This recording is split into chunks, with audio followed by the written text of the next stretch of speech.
Welcome to Tenor Tech, where I solve the problems you didn't even know you had.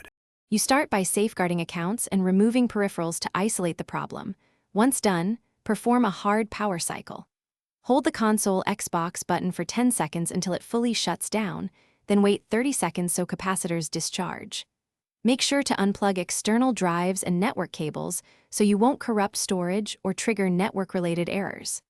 After the pause, plug only the power cable back in and power on. This clears temporary firmware glitches that often produce system error E102. Once the console reboots and error persists, perform an offline system update to replace corrupted system files.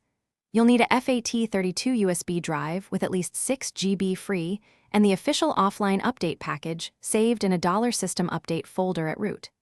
Make sure the files are not inside additional folders.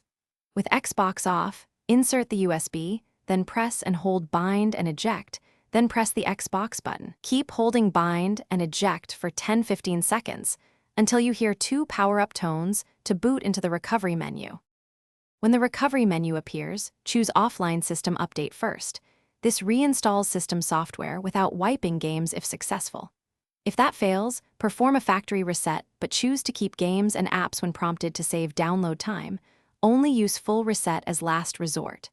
After restore, reconnect network and sign in to verify the console boots cleanly.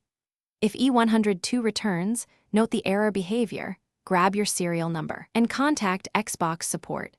This indicates hardware-level corruption that may need service. Thanks for watching. Subscribe to keep your life in tune.